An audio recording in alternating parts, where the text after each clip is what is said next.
네, 여러분 안녕하세요. 미국을 말하다 아메리카노의 전혜성, 양규철 인사드립니다. 네, 반갑습니다. 반갑습니다. 네, 오늘은 저희가 미국 생활 얘기를 좀 해보고 싶은데요. 저는 이제 미국에 온 지 벌써 8월이 되면 벌써 9년이 돼가고 있는데 어떻게 얼마나 엄청 오래되셨네요. 아주 오래됐는데 9년인데 예. 어떻게 되세요? 그러니까 이제 옛날에 10년이면 강산이 변한다고 그랬는데 네. 이제 뭐 강산을 한번 변하게 할 네, 그 기간이 됐네요. 점점 이제 코리안 아메리카노로 살아가고 있는데 대표님은 어떠세요? 저는 뭐 이제 한 미안하지만 한 30년 좀 더 됐습니다. 네.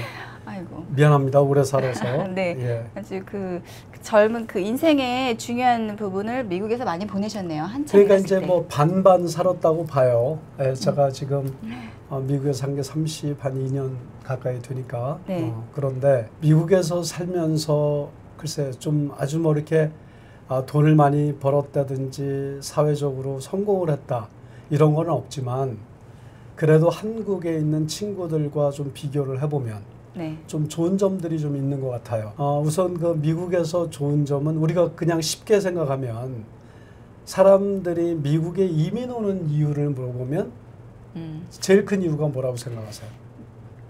제 생각에는 자녀들이 있는 경우에는 자녀 교육 때문에 이민 오는 경우, 또는 예를 들면 회사에서 그 다국적 기업에 근무하시는 분들 같은 경우는 외국으로 발령이 나서 예를 들면 이제 대기업이나 아니면 공사에 근무하시는 분들은 그런 경우를 통해서 현지에서 이제 일을 하면서 정착을 해서 미국이 좋으니까 안 떠나고 계속 여기서 또 새로운 비즈니스를 하는 걸 많이 봤거든요. 이제 그런 경우가 있지 않을까? 그런데 이제 보면 지금 그 우리 전 박사께서는 그 공기업이나 상사 직원들 뭐 이런 케이스를 말씀해 주셨는데 어차피 그분들은 미국에 안 와도 잘 살 사람들이에요. 정말로 대기업에 근무를 그렇죠. 하고 있고 아주 뭐 그 공기업에 근무를 하고 있다라고 하면 한국에서도 이미 상위권에 들어가는 속한 사람들이죠. 그런데 이제 문제는 일반인들이 미국에 와서 잘 살 수 있는 게 이유가 뭐냐. 그 아까 말씀하셨던 대로 자녀들이 교육 문제예요. 왜 교육 문제가 미국이 좋다고 하는지 이제 미국에서 공부를 해보셔서 아시지만 고등학교까지는 한국 아이들이 훨씬 아주 우수하죠. 그리고 나서 대학교 가면 그때부터는 이제 미국 애들이 더 우수한 경향을 보이는데 그거는 이제 교육의 방법이나 무슨 뭐 그런 문화적인 차이라고 보는데 어떠세요? 어떤 문제가 있다고 보세요? 고등학교까지의 교육 문제. 지금 보면 미국하고 한국은 분명히 교육의 차이가 있습니다. 그래서 보면 이제 그 한국에서는 주입식 교육이라고 해서 이제 그 대학교를 가기 위해서 고등학교에는 정말 열심히 어떻게 보면은 책상에 앉아서 엉덩이에 모저게 땀띠가 날 정도로 이렇게 오랫동안 앉아서 공부를 하고 결국은 명문대에 들어가서는 그때부터 이제 자유를 만끽하는 경우를 많이 봤는데 미국은 반대죠. 고등학교 때까지 물론 이제 뭐 여기도 SAT 뭐 이런 시험들이 있어서 좋은 학교에 가는 것도 있지만 미국에서는 학교에 들어가서 조금 더 열심히 공부를 하고 본인들의 그 전공에 더 깊이 있게 공부를 하는 경우를 많이 봤어요. 그러니까 이제 그 암기식, 주입식 교육은 우리나라 학생들이 뛰어난데 이해도나 창의력이나 이런 면에서는 미국 교육이 우월하다는 얘기가 되는 거죠. 미국에는 토론 문화가 잘 돼 있는데 중고등학교에서도 토론이나 학생들 간의 격이 없는 그런 자유로운 발표를 통해서 자신의 의견이 개진이 되고 비록 교과서의 내용과는 좀 틀릴지라도 그런 경우가 많은데 미국과 한국의 그 교육 문제는 차이가 많은 것 같습니다. 근데 말씀하신 대로 이런 그 토론 문화가 이제 학교에서부터 이렇게 그 인커리징을 해서 스튜던들이 이제 토론에 익숙하다 보니까 한국에서는 괜히 엉뚱한 얘기했다가 이렇게 지적을 받잖아요. 선생님들이. 그럼요. 그런 엉뚱한 질문하냐고 하시는데 여기서는 너무 그 토론이 자유롭기 때문에 그럼요. 이런 것들이 사실 이제 미국 사회에서 네트워크 서로 교류를 할 때도 느끼는 게 이런 모임을 하면 서로 이제 그 발의를 하느라고 바빠요.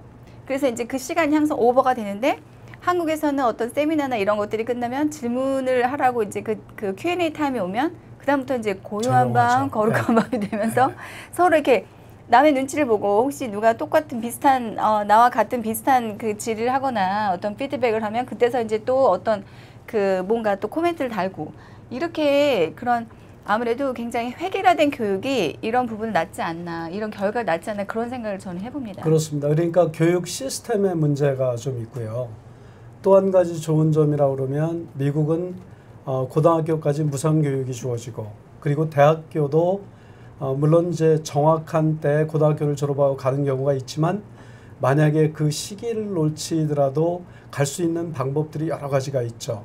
커뮤니티 컬리지를 간다든지 아니면 직장을 다니면서 뭐 야간에 공부를 한다든지 뭐 그런 여러 가지 그런 시스템들이 잘 되어 있죠. 네, 제가 한 가지 미국에서 느낀 거는 한국에 있는 분들이 이제 그 미국 교육 시스템을 볼 때 미국의 그 명문대 근무하는 친구들은요, 한 번에 명문대를 가는 경우가 사실 생각보다 많지 않고 말씀하신 대로 커뮤니티 칼리지를 가서 조금 더 이런 크레딧을 쌓고 그걸로 해가지고 이렇게 명문대를 점프하는 거죠. 하나의 그 걸림돌로. 그렇게 가는 게 사실은 어떻게 보면 더 좋은 방법이에요. 그러니까 지금 네. 우리 전 박사님이 커뮤니티 컬리지 그러니까 우리나라에 계신 분들은 좀 헷갈릴 수가 있으니까 제가 정확하게 정리를 해드리면 커뮤니티 컬리지는 주나 시에서 운영하는 그런 그 초급 대학교의 과정입니다. 그래서 이제 초급 대학교에 2년을 다니면서 충분히 학점을 취득을 하고 난 다음에는 정규 4년제 대학으로 전과를 할 수 있는 그런 그 기회가 주어지는데 보통 그 캘리포니아 주립대학에 지금 주립대학이 약 한 열 몇 개 있는 걸로 알고 있는데 정확하게 제가 숫자는 잘 모르겠지만 자기가 원하는 학교로 트랜스퍼를 해서 정규 그 캘리포니아 주립대를 졸업할 수 있고 또 대학을 졸업한 다음에는 자기가 원하는 법대를 가서 변호사가 된다든지 아니면 의학이나 각종 그 대학원 과정을 전공을 해서 대학원 과정을 마치는 경우도 많고 그다음에 이제 박사 과정도 마치는 그런 케이스가 많이 있죠. 시청자분들께서 혹시 자제분이 있으시거나 아니면 직접 그 미국에 유학을 오고자 하는 분들은 그 커뮤니티 컬리지 그 프로그램을 잘 활용하셔가지고 그 오랫동안 공부하시느라고 그 시간하고 노력하고 에너지 다 소진하지 마시고 일단 영어도 좀 부족하시니까 커뮤니티 컬리지를 가셔서 크레딧을 많이 쌓으셔가지고 그걸 그 점수로 해서 그 명문대 원하시는 곳을 가시는 걸 저는 적극 추천해드립니다. 네, 그렇습니다. 지금 이제 그 아주 좋은 그 아이디어를 얻으셨을 텐데 우리나라에서 유학을 하는 학생들의 내용들을 보면 다 원하는 게 아이비리그예요. 그냥 뭐 하버드를 가야 무슨 뭐 성공한 것 같고 MIT를 가야 성공한 줄 알고 계시는데 그렇지 않습니다. 미국은 어떤 학교든지 자기가 열심히만 하면 찬스가 있다라는 그래서 미국의 살기 좋은 점 중에 첫 번째가 교육 문제예요. 교육 환경입니다. 그리고 또 두 번째가 또 뭐가 있을까요? 교육 환경. 그 교육을 다 받고 나서는 이제 누구나 잡을 가지려고 하죠. 저는 어떤 그 직업의 부분에 있어서 직업을 갖는 부분, 또 하나 창업하는 부분이 굉장히 쉬운 것 같아요. 미국에서는 한국에 비해서. 그렇죠. 우선 그 직장을 구하기가 쉽다 이런 말씀을 해주셨는데 지금 그 보통 대학교를 졸업한 청장년들의 그 연봉이 처음 그 초봉이 약 한 5만 불 정도라고 해요. 미국에서는 그러니까 우리나라 사람들처럼 대기업이나 좋은 직장만을 선호하지를 않아요. 우선은 가까운 곳에 가서 트레이닝도 하고 인턴 과정을 거치면서 좀 이렇게 경력도 좀 쌓아지고 그러고 나서 또 좋은 찬스가 되면 좀 더 좋은 곳으로 가고 이러는 경우가 많은데 우리나라의 그 경쟁 심리가 불러온 그 좋은 학교, 좋은 직장, 좋은 배우자 이런 그 경쟁 심리 같은 것들이 상당히 사회적인 악종인 것 같아요. 또 하나 이제 문제점은 제가 이렇게 주변에 보면 대기업이나 이런 공기관에 계셨던 분들은 이제 40대가 지나면서 40대 중반이 되고 후반이 되면 점점 이제 그 경쟁에서 살아남기 힘들기 때문에 예를 들면 이제 보드 멤버들이 됐을 때 그 탈락하는 경우가 많은데 그러면 그때 명예퇴직이라는 걸 하게 되잖아요. 그러면 그때부터 이제 팔을 걷어붙이고 뭔가 새로운 거를 하려고 하는데 그분들은 너무나 그 갑의 입장에서 이런 이제 그 탄탄한 지붕 아래서 이렇게 일을 하시는 거가 굉장히 길이 들여져 있어서 사업을 하시는 거에 있어서도 굉장히 힘든 걸 많이 봤어요. 그러니까 이제 트레이닝이 안 돼 있던 그런 문제거든요. 예를 들어서 누구를 맨날 그 부려본 사람은 밑에 가서 일을 못하죠. 시켜만 봤으니까. 그런데 아까도 말씀드렸지만 대학교를 졸업한 다음에 인턴 과정이나 어떤 그 트레이닝을 좀 하면서 서서히 차례대로 올라간 사람들은 그런 어려움에서 좀 극복할 수가 있는데 아주 처음부터 좋은 것들만 가졌던 사람은 좀 나쁜 거를 갖게 하면 아주 어려운 경우를 겪게 되죠. 조기 퇴직, 그 사회적인 문제가 되는 그 직장 문제 때문에 위에 있는 사람이 그만둬야 새로운 사람을 그 취업을 시킬 수가 있으니까 그런 문제가 상당히 심각한 것 같아요. 네, 그렇죠. 그래서 결과적으로 제가 봤을 때는 롱런을 하려면 저희가 뭐 40대, 50대까지 일하고 그만둘 거 아니잖아요. 롱런을 하려면 사실 창업하는 거 그리고 중소기업에 일하는 거를 권해드리고 싶어요. 중소기업에서 일을 하게 되면 장점이 저도 이제 저 또한 뭐 대기업, 중소기업, 뭐 공기관 일을 다 거쳐서 해봤지만 중소기업에서는 정말 멀티태스크가 돼야 되잖아요. 그렇죠. 이제 뭐 하나만 뭐 세일즈만 배울 수도 없고 그리고 뭐 오퍼레이션만 배울 수도 없는 거고 이 모든 거를 다 1인 다역을 해야 되기 때문에 그만큼 찬스가 높은 거죠. 그래서 향후에 어떤 비즈니스를 오픈하는 거에 있어서 그만큼 역량이 많이 쌓이는 거예요. 그래서 중소기업을 뭐 기피하시고 하지 말고 일을 정말 배우고자 하는 욕구가 있으시고 그리고 이제 정말 성공을 하시려면 사실 본인들이 사업을 해야 되잖아요. 월급을 받는 게 얼마나 되겠어요. 그렇죠? 그래서 향후에 어떤 사업에 대해서 그 목표를 잡으시려고 하시는 분들이 계시면 그 향후에 비즈니스를 오픈한다는 마음으로 일을 배우세요. 배울 수 있는 그런 뭐 중소기업이 됐든 소기업이 됐든 그런 기회를 많이 놓치지 마시고 젊었을 때는 그래서 사서 고생도 한다고 하잖아요. 근데 그게 나중에는 다 그 본인들의 자산이 되기 때문에 염두에 두시기를 권해드리고 그리고 미국에서는 사실은 창업하는 기회가 이렇게 많은 이유가 뭐냐면 말씀하신 대로 대기업을 굳이 선호하지 않고 여기는 그 비즈니스 플랜만 가지고도 인베스트먼트를 받을 수 있는 기회가 너무 많은 거죠. 한국에서는 투자를 받으려고 그러면 투자기관에서 그렇죠. 아 이거 마켓 테스트 해봤냐? 지금 마켓에서 이거 어떻게 뭐 수익이 창출되고 있냐? 어떤 안정성을 너무 따지기 때문에 그런 이제 사실 그 정말 초기에 자본이 필요한 업체들 그리고 자본이 필요한 그런 이제 그 솔로프로프라이터들이 이렇게 그 실제로 수혜를 받기가 어려운 경우가 많잖아요. 근데 미국은 그만큼 오픈이 많기 때문에 본인들이 정말 이 아이디어만 잘 짜서 기획만 잘 해가지고 그 인베스터들을 잘 설득시키면 그만큼 기회가 많다는 거죠.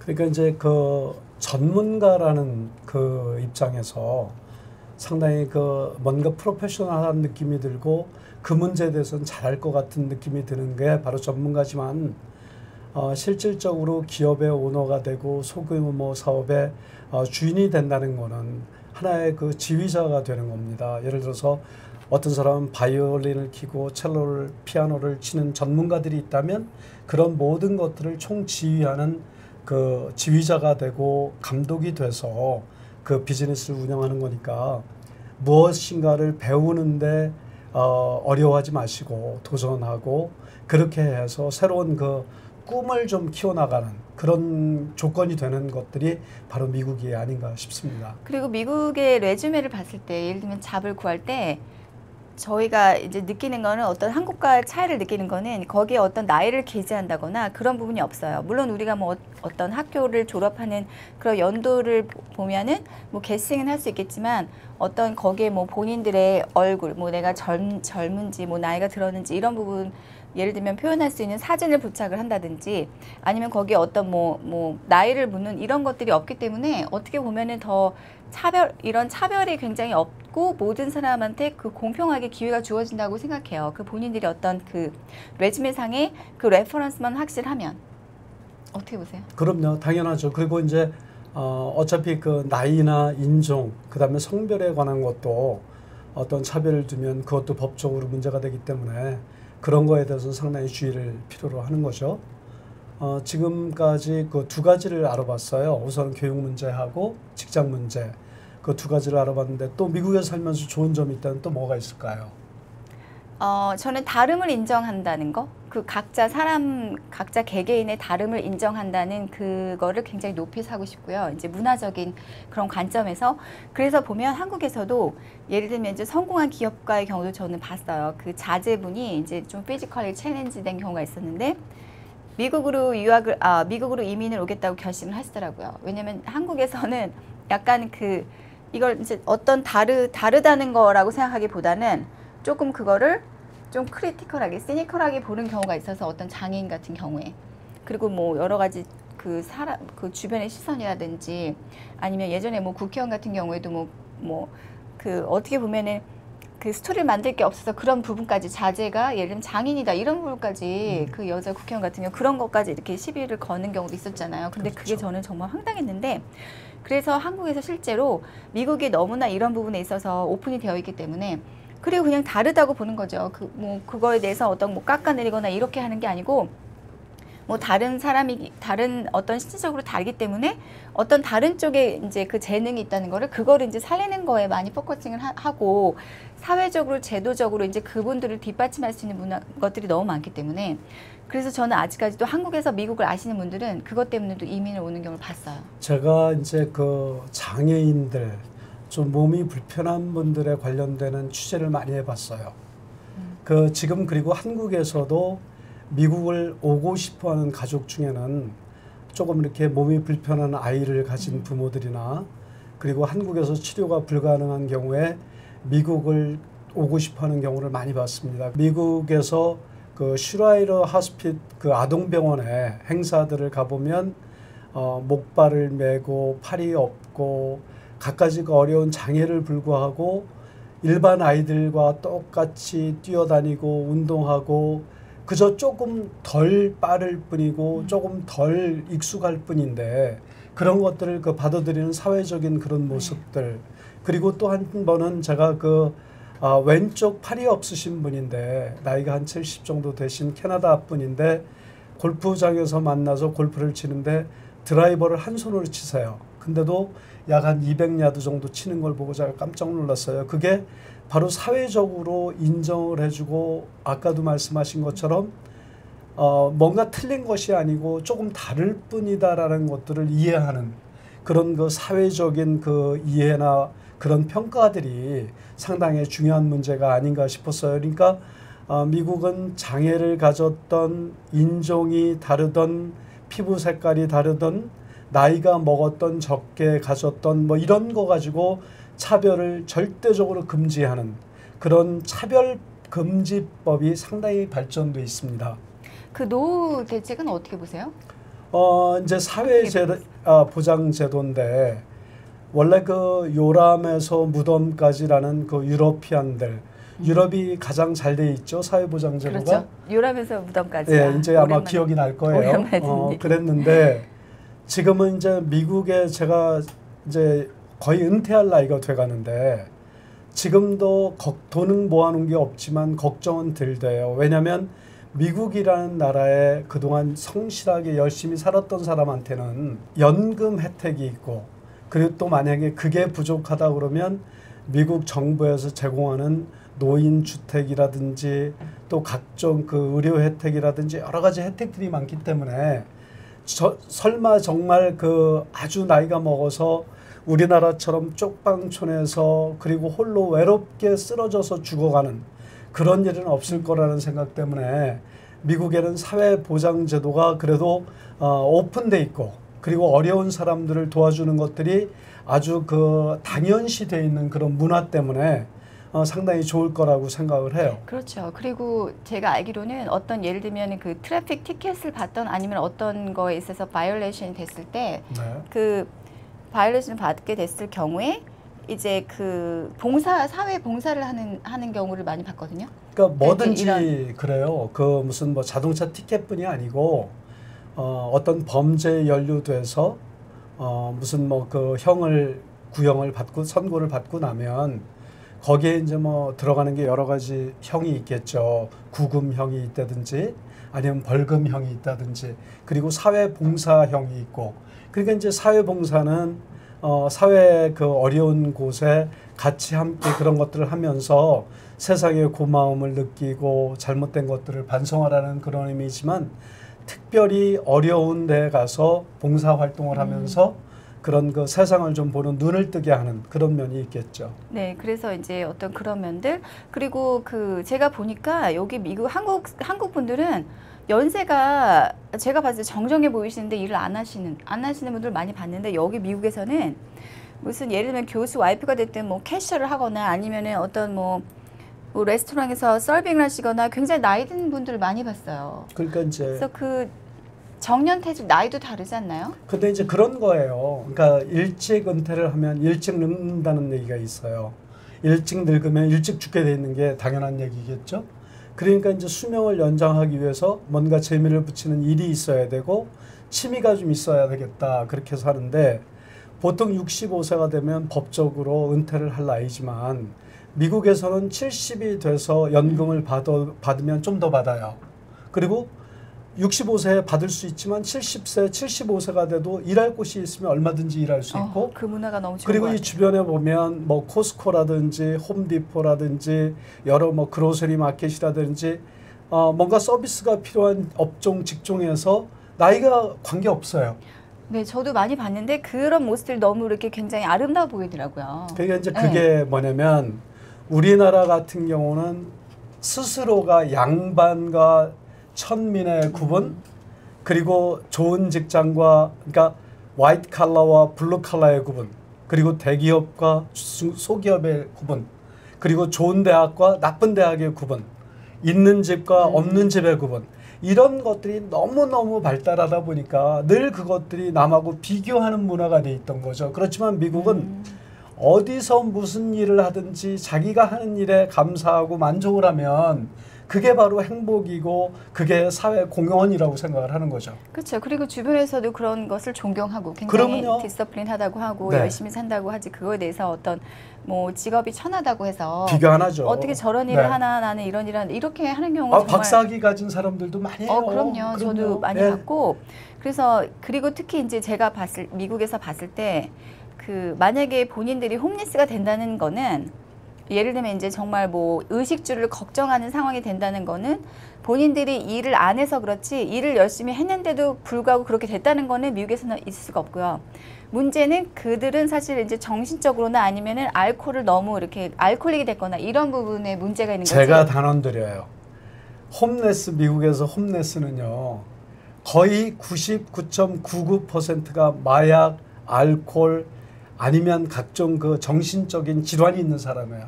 그러지 않고는 그렇게 할 수가 없어요. 정리를 해보면 미국은 본인들만 마음을 먹고 의지를 갖고 열심히 일을 하시면 얼마든지 기회가 많다는 거죠. 그렇죠. 네. 사회보장제도도 그만큼 많이 뒷받침되어 있다는 그렇습니다. 거고요. 지금까지 이제 그 미국에서 살면서 좋은 점들 몇 가지를 말씀을 드렸는데 바로 이런 것 때문에 우리가 미국에 사는 이유가 되기도 합니다. 그렇죠. 그리고 또 하나 이제 아까 다름을 인정한다는 부분에 대해서 제가 잠깐 이렇게 코멘트를 하면 학교에서 이렇게 보면은 학교에서도 이제 그 여기도 기프티드 스쿨이 있잖아요. 그렇죠. 근데 여기도 이제 그 각자 그 여기서는 뭐 공부를 잘하고 안 하고의 자체에 대해서 어떤 그런 그 뭐 좋고 나쁨을 판단하는 게 아니고 이제 그 좀 그레이드가 조금 이제 슬로우해가지고 약간 생각하는 게 슬로우해서 그레이드가 조금 낮으면은 또 이제 그들끼리 이렇게 같이 앉아서 그럼요. 뭔가 수업을 받게 하고. 보충 수업하죠. 근데 이제 이런 것들이 한국에서 발생한다고 생각해봐요. 부모님들이 가만히 있겠어요? 그러니까. 왜 내 아이가 저기 있어야지 여기 근데 그러니까 여기서는 이제 부모는 학교에 보냈으니까 교사들한테 맡기는 거죠, 전적으로. 그렇죠. 네, 여기서는 그런 게 필요한 거죠. 예, 뭐 속도가 다를 수 있잖아요. 뭐 예를 들면 매스를 하는데 뭐 빠른 친구들이 있고 느린 친구들이 있어요. 근데 결국은 답은 나와요. 그래서 그런 식으로 속도가 좀 약간 그 교육의 속도, 흡수하는 속도가 다른 거에 따라서 이렇게 구별을 하는 거가 여긴 너무 당연한 거예요. 그렇죠. 근데 그거를 그냥 그대로 인정을 한다는 거. 그래서 다름을 인정하는 그 아름다운 문화가 미국에도 있다는 거죠. 그렇습니다. 오늘 이제 대체로 좋은 점들을 같이 나눠봤는데요. 다음 시간에는 미국에서 그 한국 사람들이 살아가는데 어려운 것들, 바로 무엇인지 그런 것들을 한번 그것도 재밌겠네요. 네네. 네네. 그렇습니다. 그럼 오늘 그 내용이 유익하셨다면 좋아요와 구독 버튼 잊지 말고 눌러주시기 바랍니다. 네, 그럼 오늘 여기서 마치도록 하겠습니다. 감사합니다. 감사합니다.